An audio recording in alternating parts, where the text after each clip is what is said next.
Vamos lá. Na aula de hoje, então, nós vamos continuar vendo sobre estruturas condicionais, né, sobre um tipo específico de estrutura condicional, né, dentro daquelas variações que nós falamos na aula passada.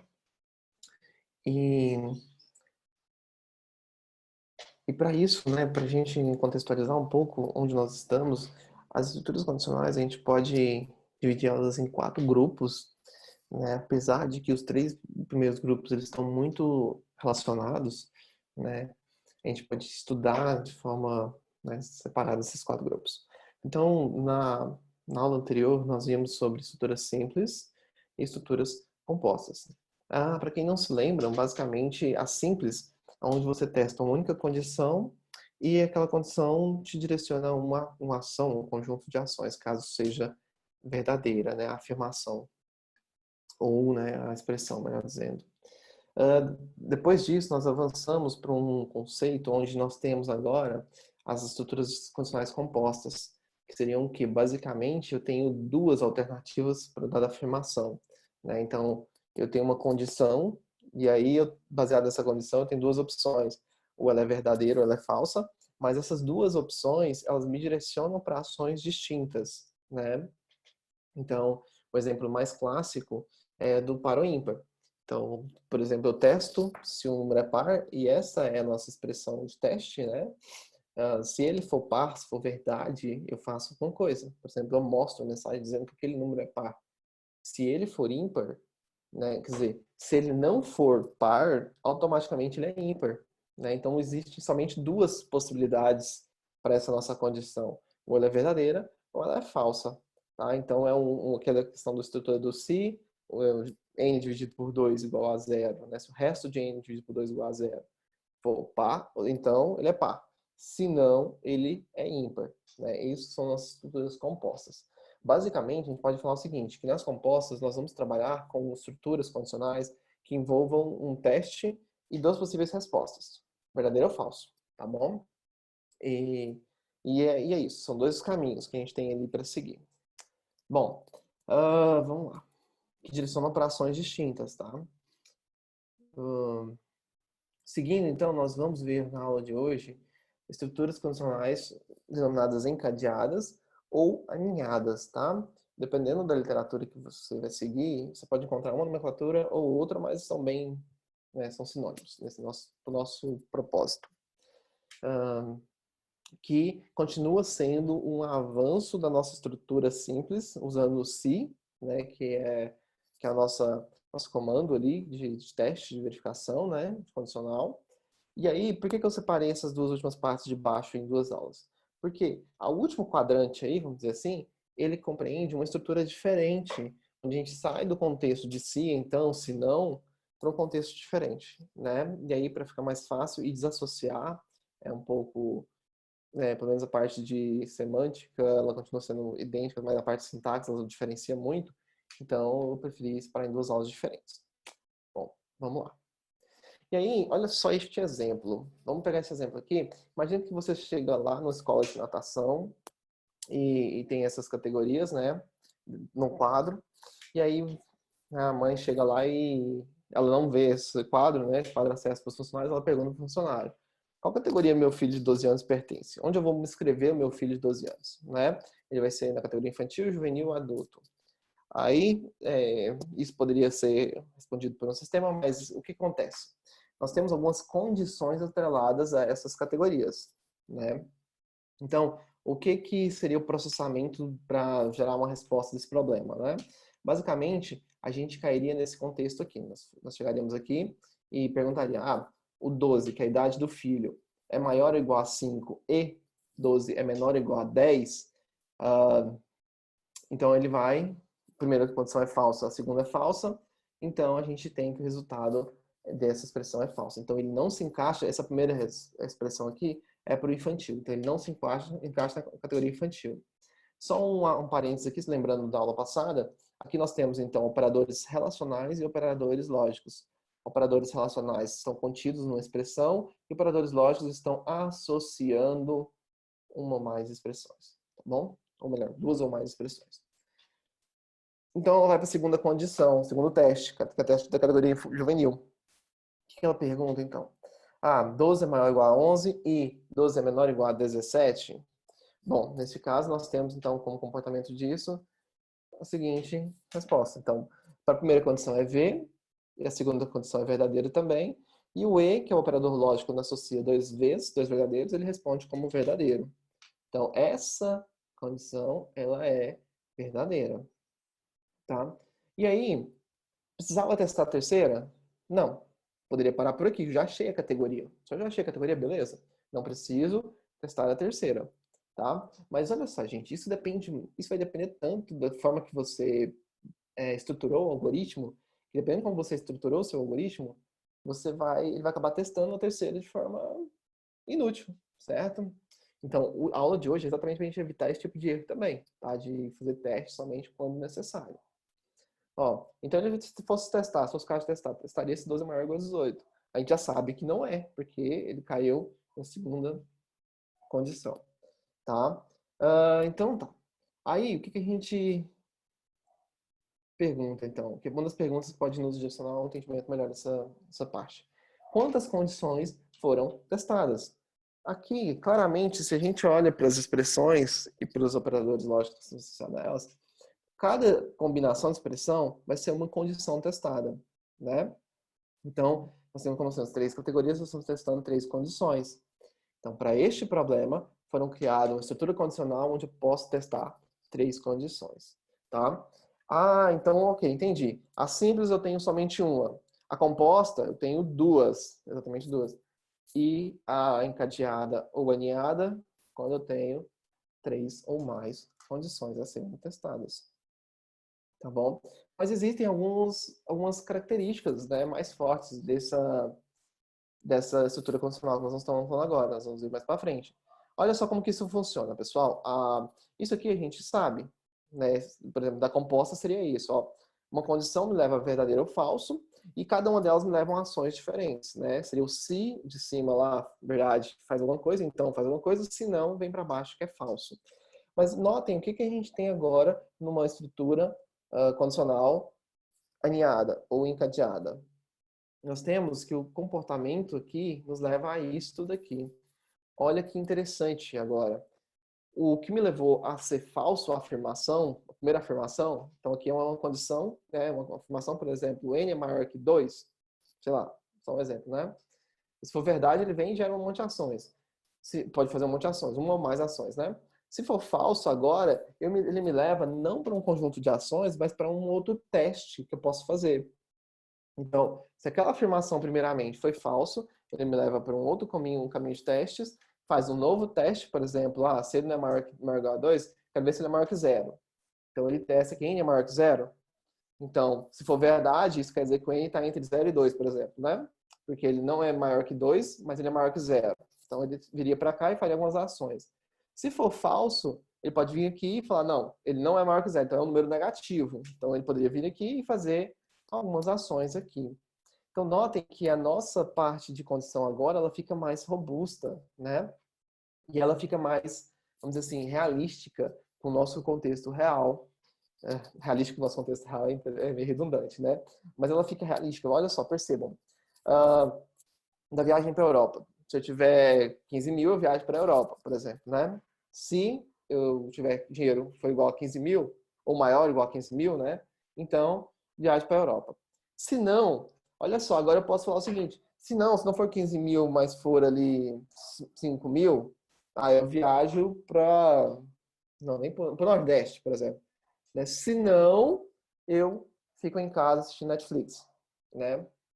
Então, nota que agora existem condições intermediárias, né? Então, existe uma condição primária, existem condições intermediárias e uma condição final, que é um senão final, que é sempre negando tudo que está acima. Então, eu só vou assistir Netflix se eu não tiver nenhuma das condições acima serem satisfeitas. Ou seja, se eu não for viajar nem para a Europa, nem para o Nordeste, por exemplo, né? Então, a nossa vida do dia a dia, ela é mais trabalhada, ela é mais estruturada nessas condições aninhadas, compostas aninhadas, encadeadas, né? Vamos dizer assim. Ou seja, a gente tem mais condições a serem testadas, não é somente uma ou outra, não é somente verdadeiro ou falso, né? Precisa testar um, depois testar outro e assim por diante. Bom, Tá, então, mas quais são as características que a gente precisa ter nessas estruturas condicionais encadeadas, né? Vamos lá, prestem bastante atenção nisso aqui, se possível, anotem aí também, do ladinho, para vocês lembrarem. Pessoal, a primeira característica que é fundamental, onde a gente olha para essa estrutura e fala assim, é isso, como se fosse uma definição, né, até então, é isso aqui, ó. Eu vou usar essa estrutura sempre que houver mais de duas condições e estas serem fortemente relacionadas. E aí, eu até trago aqui explicitamente o que quer dizer isso, né? Fortemente relacionado. Mas, ó, mais de duas condições. Ah, professor, mas se for menos, eu vou ter o quê? Você vai ter uma estrutura composta. Ou uma estrutura simples, certo? Então, você vai ter um se, ou um se então, né? Ou um se então, se não. Se for duas ou menos. Agora, por mais, você cai nessa estrutura que a gente está falando hoje. Aí, olha só, elas são fortemente relacionadas. O que isso quer dizer, gente? É simples, são mutuamente excludentes. Eu tenho condições, eu tenho mais de duas condições, onde uma exclui a outra, uma complementa a outra, como queiram definir, né? Mas elas nunca podem ser ambíguas ou, enfim, que gerem duplo sentido. Onde eu falo assim, sei lá, eu tenho uma condição aqui que me verifica se é par e na de baixo eu verifico se é par de novo. E elas estão alinhadas. Isso não faz sentido nenhum. Né? Elas precisam ser excludentes. Uma verifica se é par, outra verifica se é ímpar e é maior que tanto. Então, assim, uma ela precisa ser complementar ou excludente à outra, né? E elas têm que estar relacionadas, elas têm que estar na mesma coisa. Então, por exemplo, se eu estou testando idades ali, não faz sentido no meio da idade ali, às vezes, eu fazer um aninhado que testa peso. A não ser que eu queira comparar as duas. Idade e peso. Aí tudo bem, faz sentido. Tá? Mas fortemente relacionadas são informações que se relacionam no problema. Tá? Que eu preciso testar eles em conjunto. E aí, uma questão importante que aparece pra gente aqui agora, gente, e eu falo isso todas as minhas aulas, eu reforço isso, porque eu vejo muito erro de sintaxe na hora de escrever essa estrutura. Pessoal, sempre que houver um se no seu algoritmo, ele tem que ser precedido, ou melhor, ele vai ser sucedido, melhor dizendo, né, pela expressão, tá? Lembra do composta?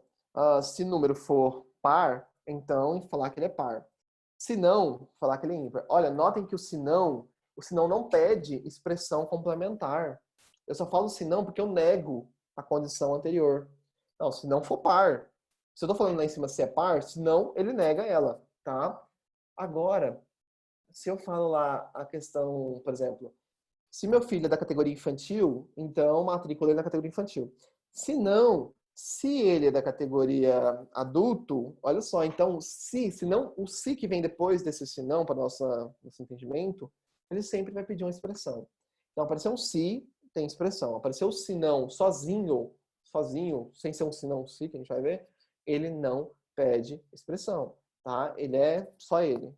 Então ele sempre nega o se que está associado a ele, né? Basicamente isso. Então, lembre-se sempre disso. O se sempre pede condição. Tá? Se alguma coisa.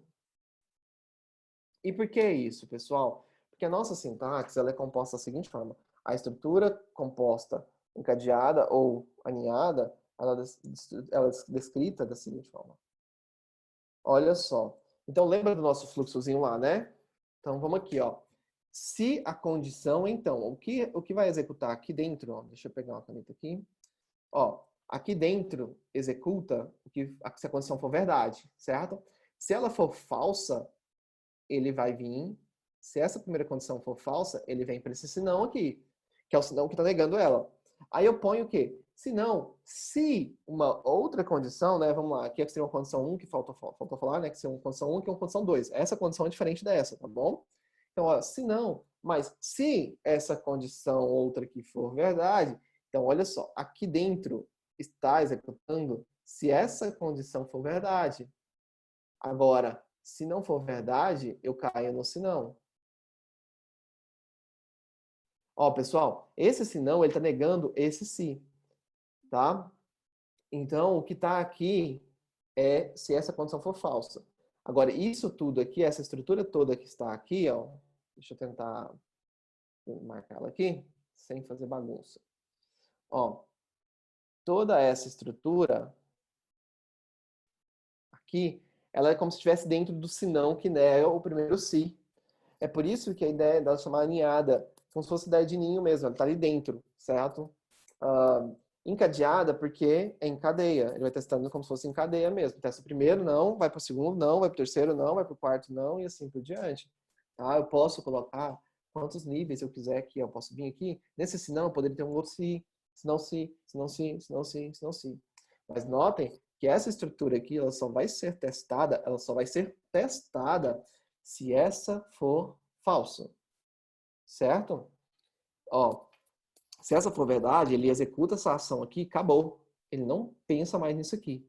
Agora, se ela for falsa, ele cai nesse senão, que vai direcionar para um se, que determina uma nova condição, e vai testando, certo? Então, isso é importante, porque eu não testo condições que são, vamos dizer assim, desnecessárias de serem testadas uma vez que eu verifiquei. Se eu verifiquei que o número é par, por que eu vou testar que se ele é ímpar? Se eu já identifiquei que ele é par, entenderam? Então não tem porquê, tá? Certo, então olha só, essa é a nossa sintaxe, tá?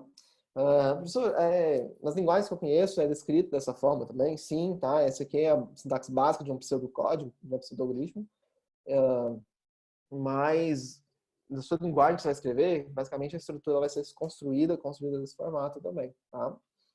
Usando esse alinhamento que a gente está falando aqui, tá bom?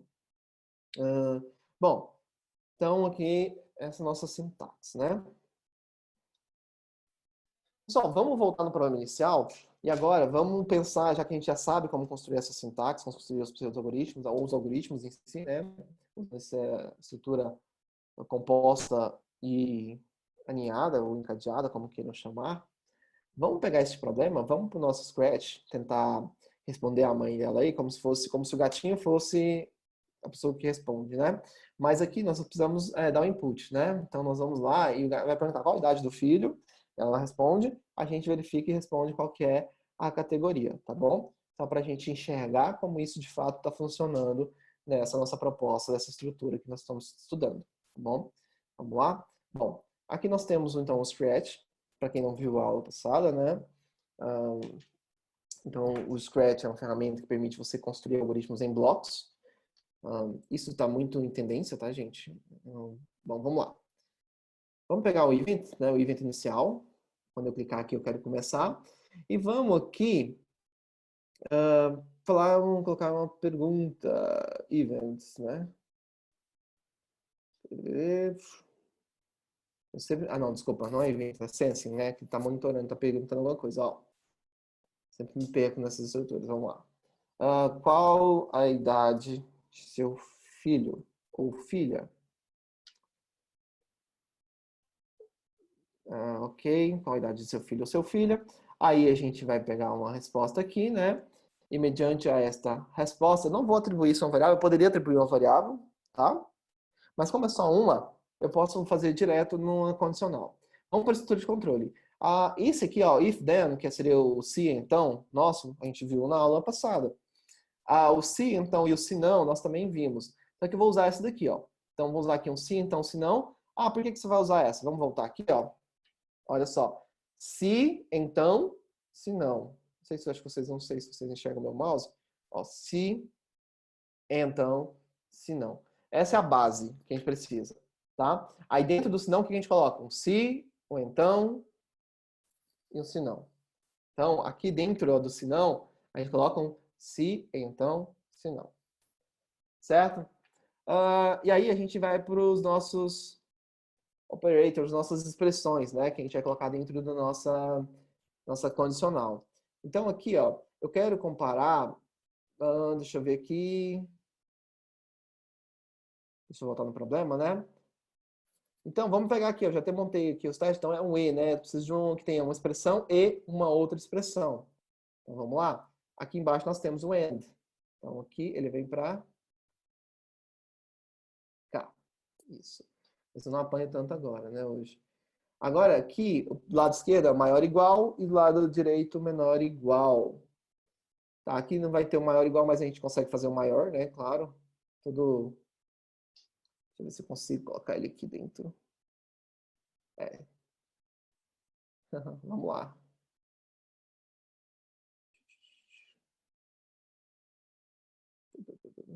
Peraí. Vamos tentar pôr aqui e depois a gente coloca, ó. Então, aqui eu vou pegar no sensing a resposta, né? Answer. Aqui, ó. Se a resposta dada for maior ou igual a 5, quer dizer que é maior que 4, né? Ou menor ou igual a 10, quer dizer que é menor que 11. Opa. Answer.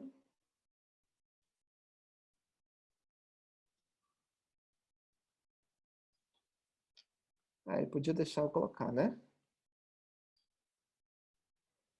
Então, Lúcio, eu poderia colocar uma variável, não tem problema, mas aqui eu estava fazendo direto, sem variável. Se você fosse colocar uma variável, você poderia colocar ela aqui. Você poderia vir aqui, criar uma variável, claro, aqui pro... É porque aqui no Scratch eu não poderia, não precisaria, né? Sei lá, idade. Aqui, ó. Aí você vinha aí falar set idade to answer. E aí aqui você coloca a idade. Tá?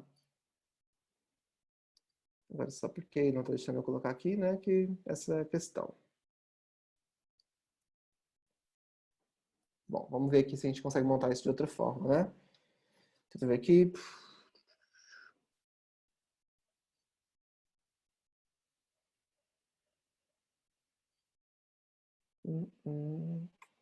Por quê, né?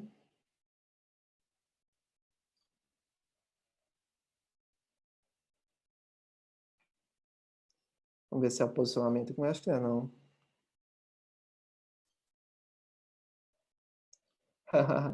Tinker também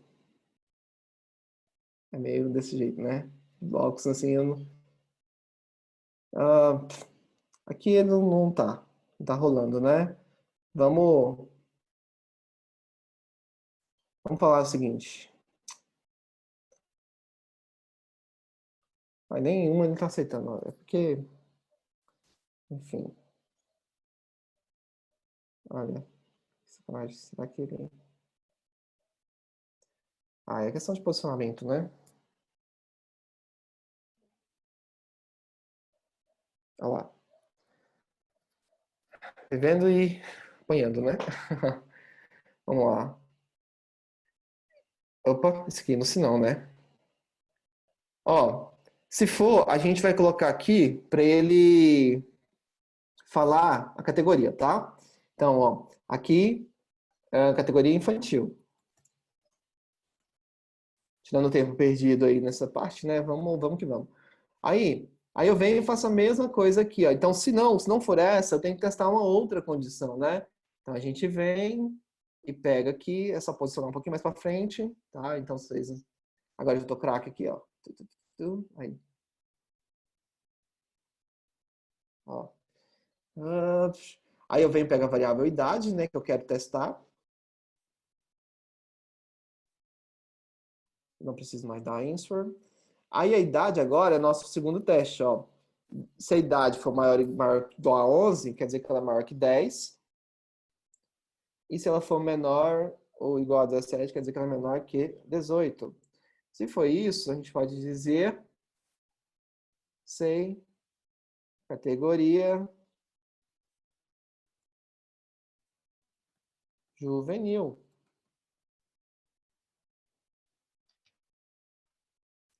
Tá? Se não, que é o último se não, eu só vou dizer aqui categoria adulto. Bom, então olha só. Antes de executar aqui, só para vocês perceberem que nossa estrutura aninhada, ó, notem que é como se esse bloquinho aqui tivesse aninhado, tivesse dentro de um outro bloco else, né? Mas isso é uma estrutura encadeada. Então vamos executar. Bom, a idade do filho, vamos por 12. Ó, categoria juvenil. Se eu executo de novo, eu coloco 30. Categoria adulto, tá? Aí para validar então o último, coloca 6. Categoria infantil. Certo? Bom, Tirando os probleminhas ali com os bloquinhos, né, de arrastar, acho que ficou claro, né, como que é o comportamento disso aqui. Vamos então para um problema aqui, situação do aluno. É um problema clássico também, né, que muitos de vocês, como alunos, fazem resolvem esse problema, que é saber se passou, se não passou, o seu estado de recuperação, né? Então, este é o problema. Faça um algoritmo que receba duas notas, calcule a média e mostre se o mesmo foi aprovado, ou seja, média acima de 6, considerando 6, tá bom? Reprovado, média abaixo de 5, não considerando 5, assim. Ou estado de recuperação, média entre 5 e 5,9. Bom, vamos lá. Análise do problema de forma bem rápida, né? Acho que a gente já está bem craque nessa parte aqui. O objetivo, então, é descobrir se um aluno foi aprovado, por exemplo. Aprovado, ou descobrir a situação do aluno, né? Reprovado ou está de recuperação. Como entrada, nós temos duas notas. Tá, que são as notas que são usadas no cálculo da média. Como ele não disse que é uma média ponderada, é uma média aritmética simples. Processamento, calcular a média e verificar condição do aluno.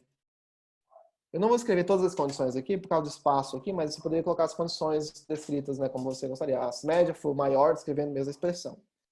E a saída, situação do aluno. Bom, vamos para o nosso algoritmo. Então, obter nota 1, obter nota 2, calcular média. Então, seria nota, vamos pôr assim, que acho que é mais fácil até para a gente depois, nota 1 mais nota 2 dividido por 2. Esse seria o cálculo da média. Se média maior ou igual a 6, aluno aprovado. Se não, ó, na verdade aqui a gente pode até, pode não, a gente faz isso, né? Porque se não, ele está alinhado com este se, né? Se não, se média maior que, vamos ver aqui, vamos pôr menor, aqui tem que ser, deixa eu pegar a segunda situação, né? Situação do reprovado, entre 5 e 5,9. Cadê? Ó, maior que 5 e menor que 5. Ó, eu preciso pôr menor que 5,9? Não, né? Porque automaticamente ela vai ser menor que 5,9, porque se ela não é maior que 6, então olha só, essa segunda parte eu não preciso colocar. Porque eu estou testando se ela é maior que 5, ela vai estar entre 5 e 6, tá bom? Porque a primeira condição foi falsa. Ela não é maior que 6. Então vamos lá. Se média é maior que 5, aluno reprovado. Notem que o maior que 5, como ele está alinhado, como ele está encadeado no se anterior, ele é maior que 5 e menor que 6, tá bom, gente? Tem que se atentar a isso. Opa, vamos aqui. Deixa eu voltar aqui, ó. Se não... Opa, recuperação. Aqui, né? Aluno em recuperação. E embaixo, aluno reprovado. Pronto, esse é o nosso algoritmo. E aqui é a nossa estrutura encadeada, alinhada, né? Lembrando do Portugal, né, a gente acrescentou uma linha aqui agora de comando, que é esse comando do condicional composta encadeada, tá bom? Nós temos essa estrutura, basicamente é a mesma coisa. Então, vamos lá. Algoritmo, eu vou ter uma variável idade, ou melhor, idade, estou lá no problema anterior, né? Nota 1, nota 2 e média, que são do tipo inteiros. Opa, reais. Certo? Vamos lá. Aqui eu vou pedir então para digitar as notas. Informe as duas notas.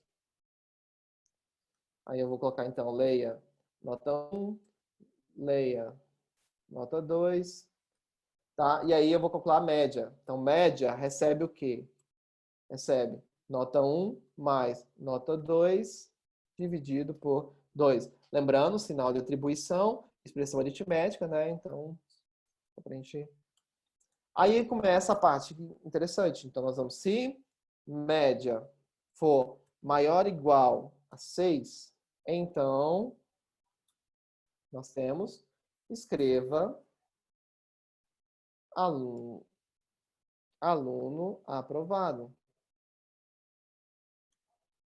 Ó, se não, se não, aí aqui dentro do se não a gente põe o quê? Põe um se, que está alinhado, né? Se não, se média for maior ou igual a 5, então escreva, sabe, foi? Escreva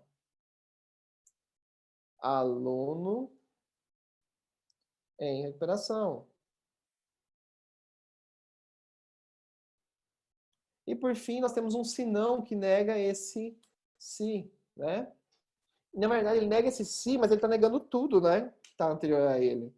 Escreva aluno reprovado. Então, aqui nós vamos ter, então, fim. Ó, para cada se que a gente abre, a gente tem um fim se.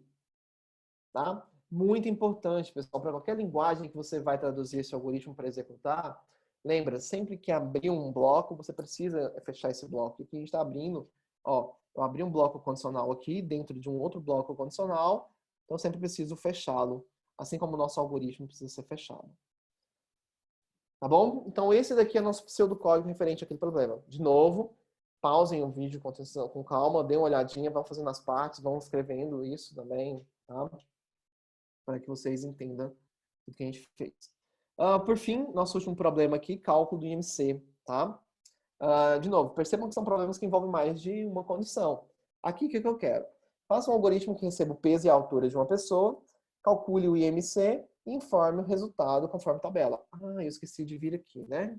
Ó, só para a gente fazer o mesmo exercício que a gente sempre faz, né? Entrada, processamento, que seria toda essa parte de média e os testes, né? E as saídas, que são os escrevas, tá bom? Ok. Então, calcule o IMC e informe o resultado. Eu esqueci de marcar na estrutura, mas é as palavras-chave, né? Ó, vamos lá, receba, calcule, processamento, né? Informe, que seria a saída. Eu vou passar a parte de análise desse daqui, tá? Mas de entrada que nós temos. O objetivo é o quê? Calcular o IMC. Ou melhor, calcular o IMC e mostrar o resultado. Na verdade, o objetivo é mostrar qual é o resultado. Está abaixo do peso, peso normal, etc. E aí, o que nós temos? Nós temos como entrada o peso e a altura, tá? Então, a fórmula seria peso dividido por altura ao quadrado. Essa é a fórmula do IMC, tá? Que pode ser dado no problema também. Então, vou calcular o IMC usando essa fórmula e depois vou mostrar o resultado. Então, vamos lá? Ó, algoritmo. Obter o peso, obter a altura, algoritmo em forma normal, né? Forma natural. Calcular o IMC, e aí a gente pode até deixar aqui, porque deu certo. Aqui, IMC é igual a peso dividido por altura vezes altura. Tá? Por que eu uso geralmente quando é quadrado, eu uso multiplicação? Porque muitas linguagens não têm por padrão, né, de forma natural, a potência, né? Símbolo de potência. Então, geralmente eles usam funções. A gente vai ver mais para frente do nosso curso aqui. Calcular o IMC. Depois eu calculo o IMC, eu faço os testes, ó. Se IMC, aí a gente tem que olhar na tabelinha, que eu não sei de cor também, ó. Abaixo do menos que 18,5. Então, se o IMC for menor que 18,5, então, o que a gente faz? Então, aqui eu posso pôr que eu estou falando de forma natural, né? Então, a gente põe lá peso, abaixo do peso, né? Vamos voltando aqui. Ó, se estiver entre 18,5 e 24,9, então vamos considerar o 18,5 aqui, ó. Então, aqui a gente vem e tem o se não. Se não, se IMC for maior ou igual. Eu posso escrever também, né, gente? Eu estava escrevendo lá no outro, ó. Maior ou igual, tá bom? Do que vocês acharem melhor. Mas aqui acaba que, dependendo da quantidade de vezes que você já fez isso aqui, você vai escrever em expressões usando os operadores relacionais mesmo. 18,5 e 24,9. Ó, maior ou igual 18,5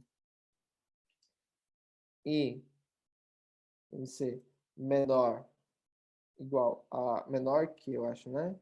Tem que ver depois essa relação, se é assim mesmo, ó, 24,9. Menor igual a 24,9. Menor igual a 24,9. Então, vai dizer aqui, opa, desculpa, vai dizer aqui que peso normal. Peso normal. Aí você vai ter um outro sinão. Só que nesse sinão, eu ainda não tenho para dizer o que que é. Eu tenho aqui, então, que eu vou ter um outro sim, né? Porque eu tenho que fazer um novo teste.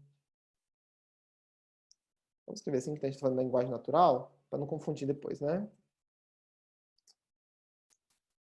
Ó. E aí eu tenho um novo teste. Se o IMC tiver 25 e 29,9, então a gente pode copiar isso aqui, né? Ó, 25 e 29,9. Então, isso vai dizer que tem um sobrepeso.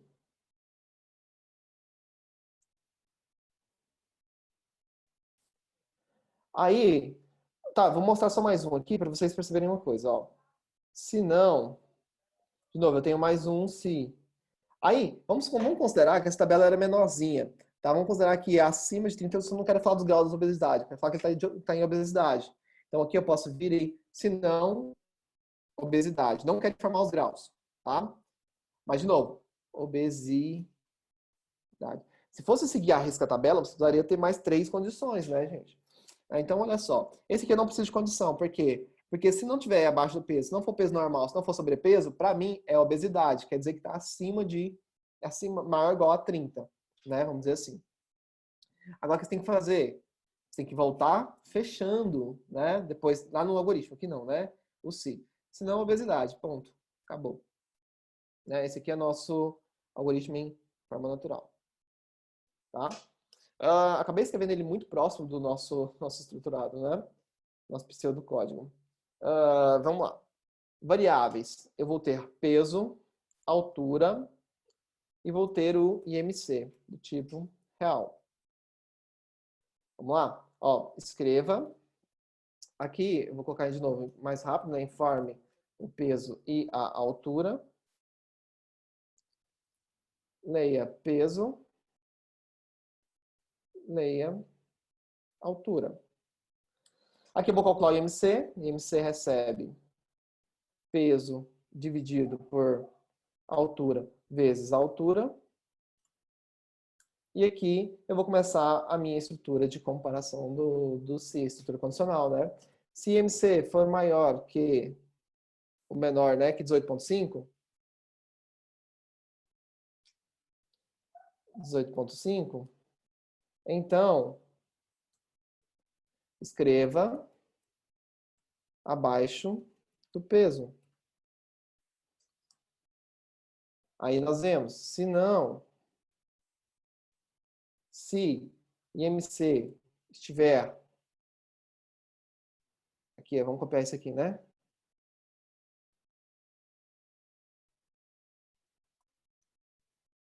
For maior ou igual a isso aqui, só trocando por minúsculo, então escreva peso normal.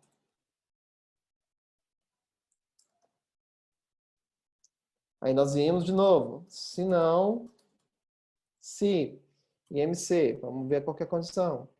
A vantagem de você escrever em forma um pouco mais estruturada, isso daqui ajuda por causa disso, né? Você pode até, se está na hora de copiar aqui, né? IMC. Então, ó, escreva sobrepeso. Se não,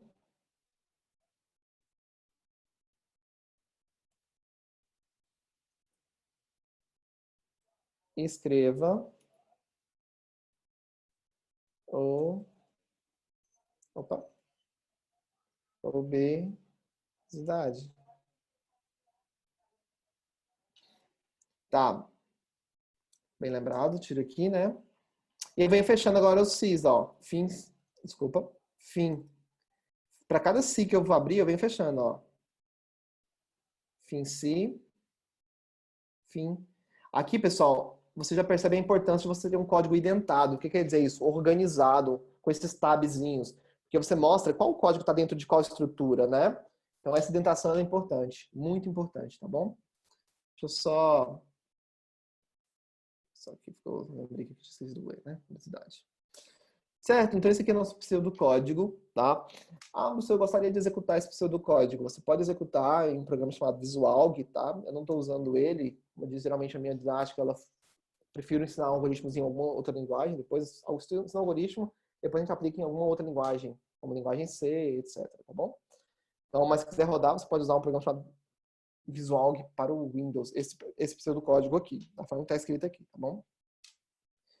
Certo? Bom, então aqui, de novo, foi bem rápido, então vai pausando o vídeo, tentando entender as partes, como a gente construiu esse algoritmo, né? Que é fundamental que vocês compreendam todas as etapas que nós seguimos. E notem, olha, quantos cis nós temos aqui. Isso aqui pode confundir, né? Mas o que é importante é esse senão, que é um senão isolado, olha só, pessoal, o que eu disse lá atrás, todo se pede condição, expressão, ó, se tem uma expressão, se tem uma expressão, tá? Aqui tem um senão, mas tem um se, ó, tem expressão. O senão sozinho não pede expressão ou condição, certo? Então, essa é uma das regrinhas que a gente precisa se ater na hora de escrever essas estruturas condicionais ameadas, tá? E esse senão ele está negando todos os outros cis, porque ele está de fora, está dentro, né? Tudo bem? A dica aqui para vocês verem a diferença que eu estou falando aqui é quando você coloca se. Poderia usar tudo se para resolver esse problema? Poderia. É recomendado? Não. Porque ele vai testar todas as condições mesmo não precisando. Tá bom? Então essa é a grande importância dessa estrutura alinhada. Certo. Então, meus queridos, a gente finaliza a parte formal da aula com esse último pseudocódigo aqui, tá? E então, como de praxe, uma mensagem para a gente encerrar. O impossível é desculpa para o desistente e desafio para o vencedor. Espero que encarem não como impossível tudo isso que a gente está falando, mas como um grande desafio que você vai trilhar e vai vencer, tá bom? Um abraço. Tá?